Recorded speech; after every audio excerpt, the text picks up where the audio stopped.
வணக்கம் நண்பர்களே, இன்றைக்கி நம்ம வெஜிடபிள் புலாவ் செய்ய போகிறோம். அதுக்கு தேவையான பொருட்கள் என்னென்னு பார்க்கலாம் வாங்க. 2 பெரிய சைஸ் வெங்காயம் நீளவாக்கில் கட் பண்ணிக்கோங்க. 1 ஸ்பூன் அளவுக்கு இஞ்சி பூண்டு விழுது எடுத்துக்கோங்க. 1 கப் அளவுக்கு பீன்ஸு, 1 கப் அளவுக்கு கேரட், 1 கைப்பிடி அளவுக்கு புதினா கொத்தமல்லி, 1 மீடியம் சைஸ் தக்காளி, காரத்துக்கு தகுந்த மாதிரி 3-4 பச்சை மிளகா, 2 பிரிஞ்சால் இலை, 1 பட்டை, 3 கிராம்பு, 2 ஏலக்காய், 1 ஸ்டார் அனஸ், 1 கப் அளவுக்கு தேங்காய் பால், 1 கப் அளவுக்கு பச்சை பட்டாணி, 1 கைப்பிடி அளவுக்கு முந்திரி பருப்பு, தேவையான அளவுக்கு நெய் சேர்த்து தான் இந்த வெஜிடபிள் புலாவை செய்ய போகிறோம். வாங்க எப்படி செய்யலாங்கிறத பார்க்கலாம் வாங்க. குக்கர் அடுப்பில் வச்சு நல்லா ஹீட் ஆனதுக்கப்புறம் 2 ஸ்பூன் அளவுக்கு நெய் சேர்த்துக்கோங்க. 2 ஸ்பூன் அளவுக்கு எண்ணெய் சேர்த்துக்கோங்க.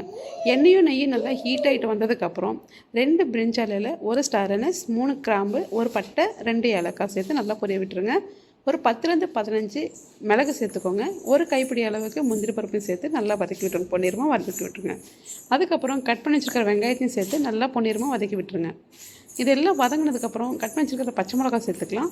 சேர்த்து வதக்கிட்டு 1 கைப்பிடி அளவுக்கு புதினா கொத்தமல்லியை சேர்த்து நல்லா வதக்கி விட்டுடலாம்.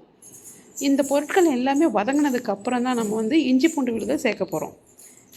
1 ஸ்பூன் அளவுக்கு இஞ்சி பூண்டு விழுதை சேர்த்துட்டு பச்சை வாசனை போகிற வரைக்கும் நல்லா வதக்கி விட்டுருங்க.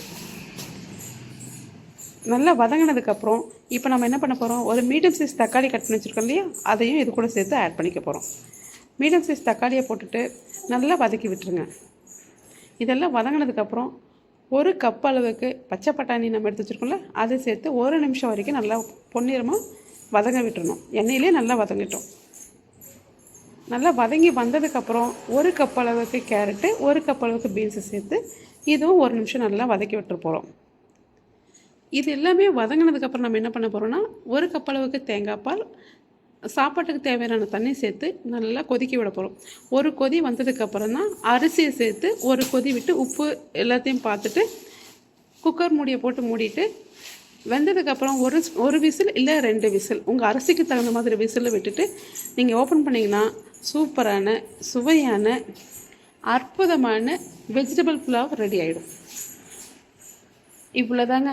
நீங்கள் ட்ரை பண்ணி பாருங்கள் உங்கள் வீட்டில்.